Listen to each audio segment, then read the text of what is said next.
What about you? Do you see the truth?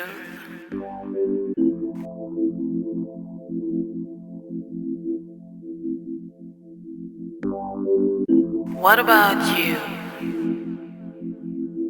Do you see the truth? What about you?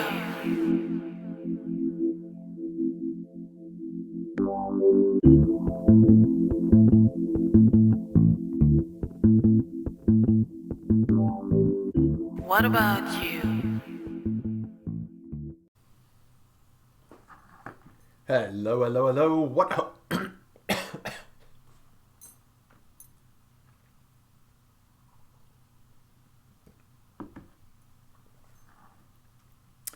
Hello, hello, hello. Hello, hello, hello. Hello, hello, hello. What ho? What? All right. Welcome back to another exciting adventure of Rethinking Revelation. This is following the 2-hour stream that I just had. I'm going to try to make a 2-minute video where I just give you brief glimpses of what I was trying to explain. So up on the screen right now, you have a search result for the English Standard Version, okay? I'm looking for the word earth in the book of Isaiah, okay? And so we have here in Isaiah chapter 2, or chapter 1, verse 2, okay? Hear, O heavens, and give ear, O earth. Now, this word earth is the word erets. What I'm going to do right now is go to my handy dandy Bible hub, because what is it called? Q Bible. Q Bible Hebrew. Okay, this is the preferred search that I have, but again, this is not an end-all be-all. You still have to apply your critical thinking skills. Don't just believe whatever lexicon tells you. You have to understand that connotation does not dictate translation. Connotation does not. Denotation does. What the word meant originally is what the word means in the context, not what you might think are 10 different ways the connotation of the word erets might be played. No, you have to justify every single one of those. You can't just say, oh yeah, this was used this way and is used this way, because you don't get that from the original, because the original has one word. I said this before, I'll say it again. In Hebrew, for instance, there are two words for the stuff that we stand on that's called ground or land. Ground or land. Ground or land. Grand, lound. Why do we have words for ground or land? Because there's a connotation. There's a difference between the two in terms of what they imply. So my explanation was that ground has more of a proximate, smaller location. Land tends to deal with as far as the eye can see. Okay, that's as far as I can see. There's the land. Ground I'm standing on, land I have to get to. Ground I'm standing on, land I have to get. Okay, so, yeah, there we go. All right, so this is Q Bible. It's a good resource. We're going to go Hebrew. We're going to go to Isaiah. We're going to go to chapter 1, verse 2. And we're going to look for the word erets. Okay? Erets. Erets. I believe that's it right there. Okay? So let's click that. Let's look on the connotation, the lexicon coordinates. Okay? So we see land. Why is land first? Because earth is an interpretation of this word land. There are certain rules in biblical hermeneutics, that is interpreting the biblical text, and that is the simplest, call it Occam's biblical interpretation razor. The simplest, basest, easiest explanation is the one to go with. Land is the easiest. It's just land. Earth has a completely different connotation to it. A completely different connotation. And it is an interpretation of a word that simply, look, erets. Erets. If we were reading the original text in Isaiah, well, we've got it.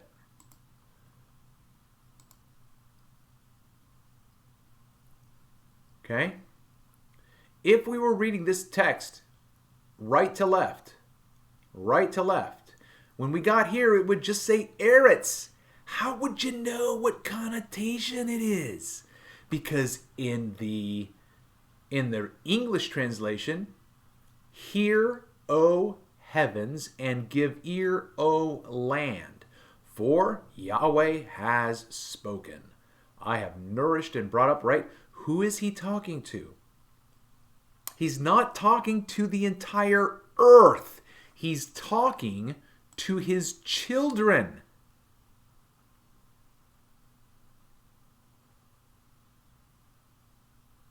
The Aborigine in Australia is not God's child. Not the biblical God. He's a tribal deity. He's a tribal deity. He did not create the entire cosmos. He did, but he didn't. He did, but he didn't. There's a difference between what the Bible says. This is not going to be a 2-minute video. There's a difference between what the Bible says and what the Bible means by what it says. And if you aren't an original audience member, you have to learn what they would have understood. Oh, well, Travis, you're just, man, these are just your... Yeah, okay, fine, that's fine. But disprove me. Don't just hand wave dismiss me. I'm trying to disprove the translation of the word earth. It does not belong in the Bible. Okay? Okay? So let's go back to erets real quick. And I'm going to suggest that this first entry, because it's not alphabetical, earth comes before land alphabetically. So it should have been, if it could go either way, no. That's why it can't. It's always just land. Okay? Now, here are the different connotations.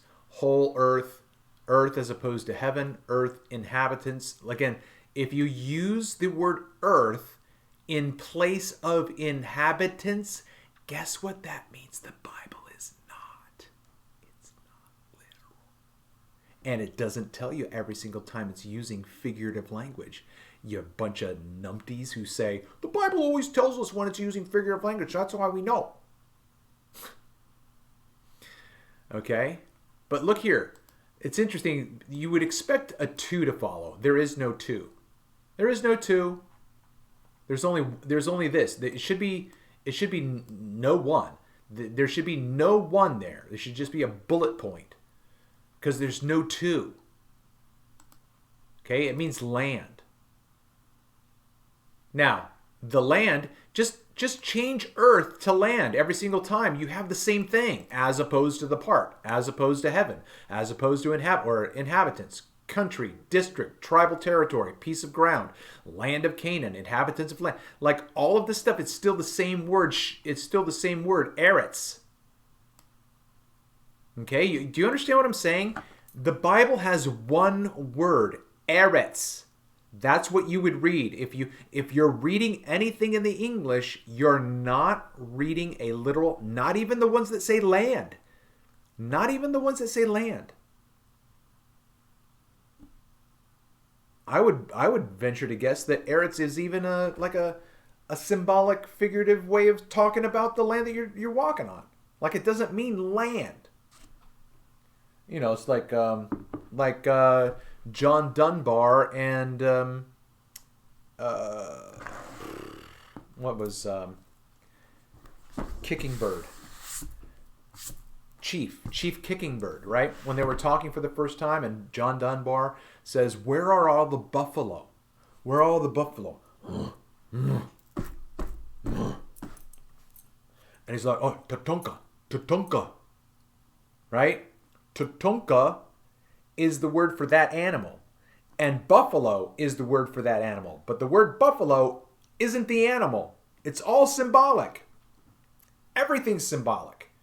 I might call you Bobby, But Bobby isn't you. Bobby's just a word. It's inert. But you understand me to be talking to you if I say, hey, Bobby, right? But if you don't know the context, or if you stopped, like, you know, my second son doesn't go by his nickname Jack anymore, but everybody growing up with him knows him by Jack, but he wants to be called Travis now, right? So if you say Jack to him, he might not respond because he's like, that's not my name anymore. It's Travis. So this is not a short video. Okay, it just is what it is, all right? So I'm trying to show you here that, look, erets is the Hebrew. That's what this word is. Now, in English, we say, okay, it has reference to land and earth. Okay, so here's my question. What's the difference between these two? Do you make a differentiation? What is it? What is it? You ready? Let's do this. Okay? I'm just going to roll through these because this is going to be the easiest way to do it. Do this on your own. Whatever. Okay? Hear, O heavens, and give ear, O land. Okay? Who is God talking to? He's talking to, I think it's chapter 8. He's talking to the rulers of Israel because he says to them again, listen to my words, you rulers of Sodom.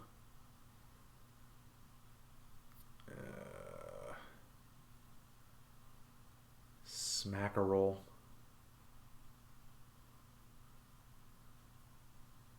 This is what you do when you can't remember. You gotta scroll. Okay, I'm gonna edit this part out. Ay, ay, ay.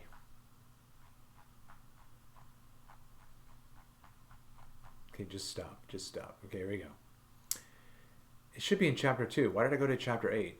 Hear, O heavens, and give ear, O land. Okay, so here, Isaiah is calling attention to the words that are going to be coming out of his mouth. Okay? Who is he talking to? Oh, he's talking to the heavens and the earth. Who is that? Is he talking to the literal sky? Is he talking to the literal land? Okay? So now let's go to chapter 2, where Isaiah calls on another group to listen to. It shall come to pass in the latter days. In the latter days. In the end day. The latter days of what? The latter days of Israel's history under Torah. Okay?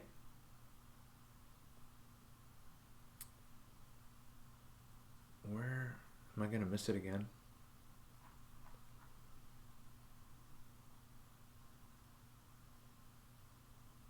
He shall judge between the nations. This is Matthew 25. This is Matthew 25 right here. Their land is filled with gold and silver. Why didn't it say earth? Okay.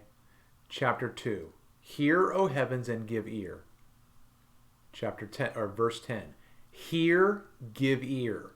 He's talking to people. He's talking to people. And now the metaphor, is he talking to Sodom? Is he really talking to the leaders of Sodom? Is he really talking to the leaders of Gomorrah? No, this is an allusion. If Yahweh of hosts had not left us a few survivors, that is the elect, right? Because in the latter days, only the survivors will survive. If the Lord of hosts had not left us a few survivors, we should have been like Sodom. What happened to Sodom? God judged them. What happened to Gomorrah? God judged them. And now what is he calling the current rulers? Sodom and Gomorrah. Okay? He is addressing the same people group here. The same people group. Because that's all that we hear about in Isaiah is what is coming to God's faithless children.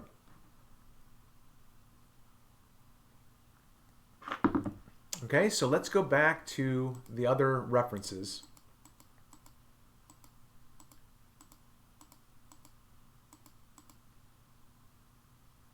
Okay?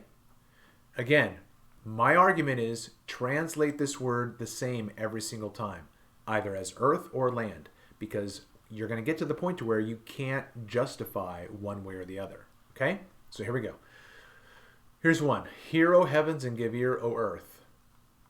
And the people shall enter the caves. This is in Revelation. This is in Revelation.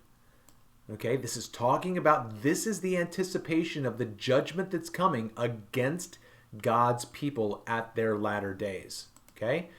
Ground is different than earth. Okay? Now, you tell me, Isaiah 2:19, I don't know why I missed this before. You tell me, and people shall enter the caves of the rock when he rises up to terrify the earth. Why is God terrifying the entire earth? What? Where do you get that idea? Because he's talking about Israel here. Hear, O heavens, and give ear, O earth, because I have children that I have raised, but they have rebelled against me. Who's the only child that God raised? Israel. Israel is God's only child.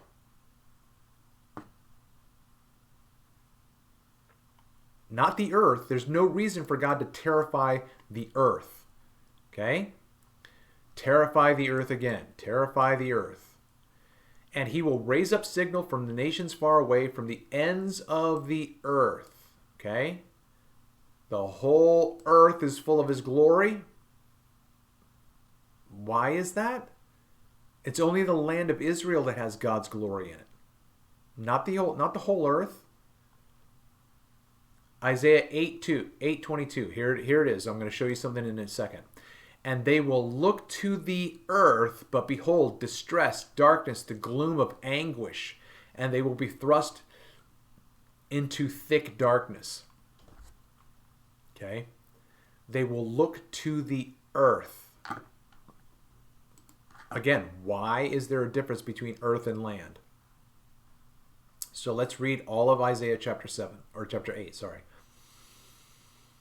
Then Yahweh said to me, take a large tablet, write on it in common characters belonging to the Mahershal Hashbaz, and I will get reliable witnesses, Uriah the priest, Zechariah, the son of Berechiah, to attest for me. Okay? Let's go down here. King of Assyria. Okay. And it will sweep into Judah. Okay, hold on. The waters of the river will rise over its channel and go over all its banks and sweep in. It's going to flood. It's going to flood the whole land and overflow and pass on, reaching even to its necks and outspring. And its outspread wings will fill the breadth of your land, O Emmanuel. Who's that? Who is Smurf? Who is, O Emmanuel? The breadth of your land. Who's Judah? Be broken, you peoples, be shattered. Give ear, all you far out countries. He's not talking to Okay, this is where you have to understand the context of the entire Bible. The entire Bible is only concerned with one people group with whom God entered into a covenant relationship. God does not have a covenant relationship. Oh, yes, he does, Travis, because in Genesis 1:1, we see God creating the entire world, and Adam is his first son, and Adam rebels against him, and then all the people born from Adam are all sinners and blah, blah, blah. No. That is the spin that you've been raised to believe.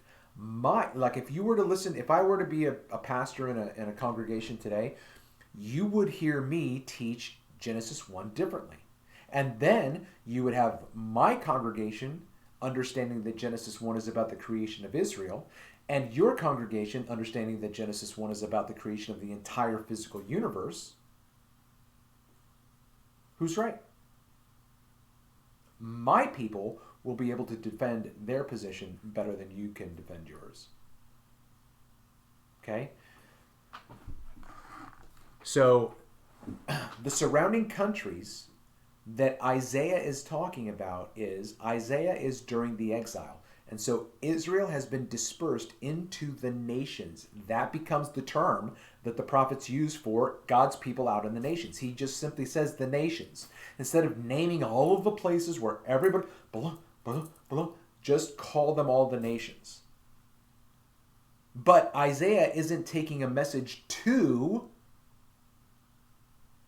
any of the other nations. Only Israel dispersed out in the nations.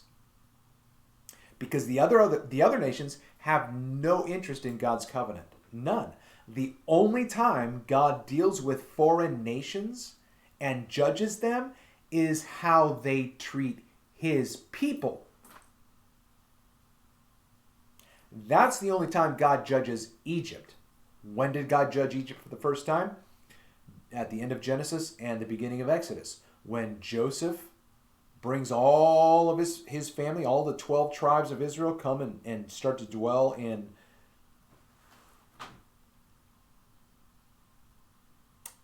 I know it's Egypt, but I can't remember. I know it. I know what it is, but I can't remember. Let me just look it up because it's going to bug me.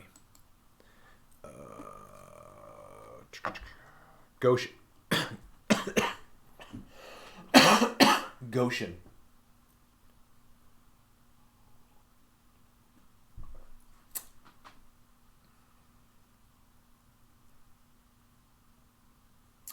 So, Joseph and his family move into Egypt. And then Egypt starts out with a pharaoh who does not acknowledge Joseph and is trying to eradicate this infestation that he feels is in his land because of these Hebrews, right? These wandering nomads that have now relocated into my land. Anyway, so then the Pharaoh decides to commit genocide against Israel. So then that's what God brings back on Egypt when Moses is now used by God to bring the judgment back. 40 years. 40 years is the duration of judgment. You have this beginning, you have this end, and in between is 40 years. 40 is a symbolic number for impending or coming judgment. How many years was there between Jesus's earthly ministry and his return? 40 years. 80-30 allegedly. Jesus' ministry allegedly lasted 3.5 some odd years, so that's 80-33.5-ish. And then 40 years later, the Romans came in and sacked Jerusalem. That wasn't just a happenstance, right? In the story, that happened because God was judging his people. Why? Because his people had become like Pharaoh. His people had become like Herod. Remember Herod when Jesus was born? He killed all the male children. Okay, that's poking God in the eye. Israel is the apple of God's eye. You don't tug on Superman's cape. You don't spit into the wind. You don't pull the mask off of old Lone Ranger, and you don't mess around with God or his people. Okay? I'm just trying to show you that it makes no sense right now that any of this language of judgment, right? Here's the limitation. Because this people, okay? This people reject my word. The waters will rise up and flow out over the breadth of your land, O Emmanuel. He's just talking to Israel. O come, Emmanuel, and ransom captive Israel. Right? Emmanuel means God with us. Who's the only people in the Bible that have God with them? Israel. That's who Israel. Okay? That's not hard. Okay? But God is merciful. Be broken, you peoples. Be shattered. Give ear, all you far countries. Strap on your armor and be shattered. Strap on your armor and be shattered. Take counsel together, but it will come to nothing. Speak a word. So when God brings, see, in God's judgment is also his mercy. Because when God brings a message of judgment and you change your behavior, he's merciful. He's gracious. Okay? So that's why I said that God is being gracious right now. He's giving them a chance to repent. Okay? But I digress. Here is what's interesting is because this word Emmanuel, that word Emmanuel means God is with us. So it would be interesting to look this up. Yeah, the Hebrew word for God is with us is Emmanuel. So look, you don't even know that. Look, this is why I hate poor translations. It should say, take counsel together, but it will come of nothing. Speak a word, but it will not stand, for Emmanuel. Or up here, it should have said, reaching even to the neck, and its outspread wings will fill the breadth of your land. Oh, God is with us. God is with us. Oh, God's with you. We'll see about that. But that's the thing, that the people who come out on top are the ones with whom God was. You see how that works? All right. This is not 2 minutes. So, we're talking about the inhabitants of Jerusalem. Okay? Listen up. To the teaching and to the testimony. If they will not speak according to this word, it is because they have no dawn. Here we go. They will pass through the land, that's erets, greatly distressed and hungry. And, oh my gosh, and they will look to the earth. Oh my goodness. And they will look to the earth. Why is it translated earth here, but land right here? Within the same, they will pass through the earth and they will look to the land. They will pass. So are these the same? Is this the same idea? Because it seems like they're using it interchangeably, which means that it's not the earth in terms of a macrocosm, because that's not what the word land is being used as. Do you understand the words that are coming out of my mouth yet? The Bible is not concerned with a global expression of all 7 continents in the word earth. That does not exist in the Bible. Stop David Weiss. Stop Santos Bonacci. Stop anybody else who's appealing to the Bible as a flat earth book. Stop it. You are irresponsible and you're ignoring the information that I'm giving to you right now. In case you don't follow me, this word land and this word earth in the Hebrew is the same word. So why is it translated earth right here? There's no justification. The only people who have to be worried about darkness and distress is Israel, or wherever they are in the dispersion, because they belong to the people group against whom God's judgments are coming. So, take this for instance, okay? You have Paul, the apostle, going out on his missionary journeys. Paul's missionary journeys were 3, okay? And he goes out to all of the synagogues, first of all. And his only audience is Israel. No one else has an interest in the story that Paul is talking about. No one has an interest in resurrection. That's restoration. No one has an interest in sin and death. That's Torah. No one else has an interest in that story, Paul. The only people that Paul goes out to tell the story to, now people could listen and go, oh, that's an interesting story. Can I belong to your story? And Paul would say, well, at that point, the transition was happening, but Paul would say, yeah, you just have to be baptized or whatever. Then you can belong to the story. But it's only if you want to come in. The story was never to go out to everybody and say, you have to belong here, otherwise you're going to be dead. Right?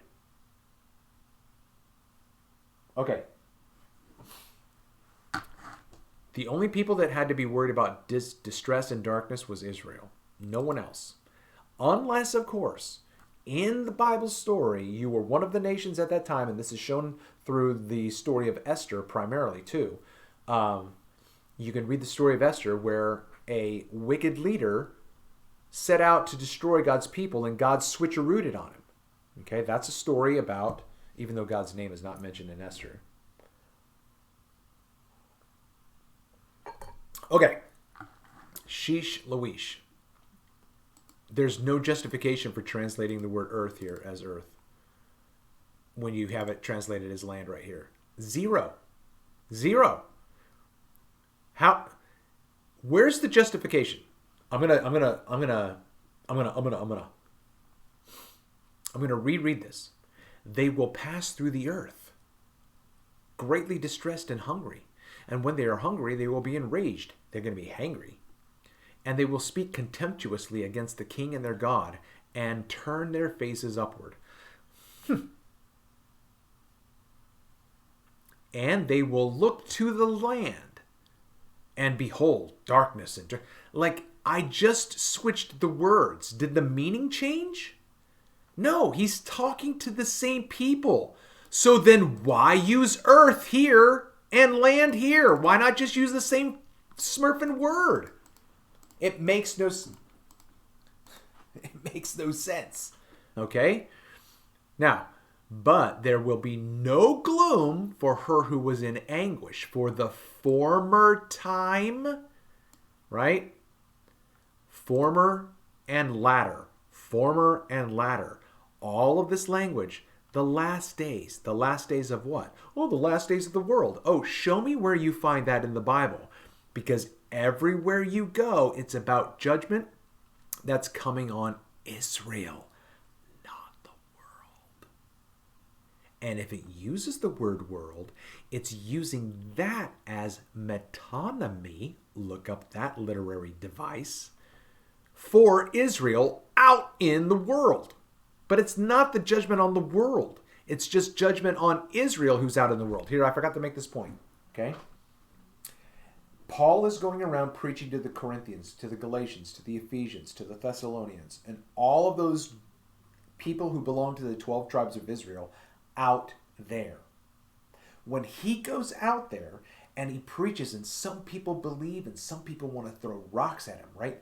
They gnash their teeth, they tear their clothes, and they say, "Smurf you, Paul. The law is eternal. We love the law." Blah, blah, blah. And Paul says, if you love the law, you're going to die under the law.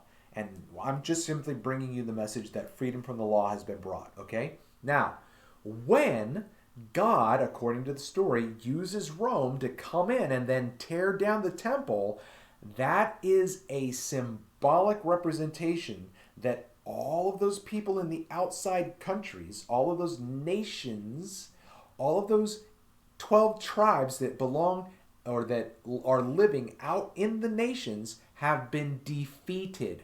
Well, they didn't come and destroy us. Yeah, they did. They tore down your religious temple, which shows you that God is the one bringing judgment on that system. And if you loved that system, you were defeated. You will perish.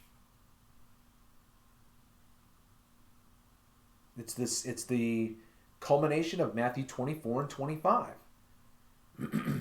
I already pointed out in another, I don't know if it was this one or another one, where the language of wanting the rocks and hiding themselves in the caves and wanting the rocks to fall and cover us up from the wrath of the Lamb. That's in Revelation, but it's also in Isaiah. What is it about? It's about God. It's like when, oh, wait till your dad gets home, right? I don't condone that kind of parenting, but wait until your dad gets home. And so Johnny's in his room just waiting, like he hears his dad. He hears his dad going through the house, putting down the newspaper, whatever. And all that time he's sweating bullets. because he knows he's going to get a whooping, right? The allusion to the rocks wanting to hide themselves in caves, wanting to have the rocks cover them from the wrath of God, from the wrath of the Lamb. Only Israel did that, okay? She was the only one that God was angry with. Now, God wasn't angry with the faithful. He wasn't angry with the faithful. He protected them. He blessed them. Right? If you just read the Beatitudes, Matthew chapter 5, blessed are these, blessed are these, blessed are these. Well, if you want to be blessed, then that's what you do. That's who you are. And that's what the Beatitudes and the rest of the parables were all about. The parables were not these generic love poems or these generic just descriptions, just these random descriptions that this fisherman from Galilee or this carpenter's son from Galilee thought of on his own. Every single one of the parables that Jesus utters against Israel is about Israel, not you. Has nothing to do with you. Thank God. Because what if you hated God? You'd be on his back. You'd be on the naughty list. You know? Nothing but judgment for you. Okay, whatever. This is what it is. I'm only gonna have to edit some things out because it was toward the end, but whatever. This was supposed to be 2 minutes. I'm gonna try to do it again. All right, I'm gonna leave this the way it is, except for some of the stuttering parts and the stammering parts. But this has been another exciting adventure of Rethinking Revelation on the Ubercast. I'm your host, Travis Finley. I have come to bring life and to chew bubblegum, but I'm all out of bubblegum.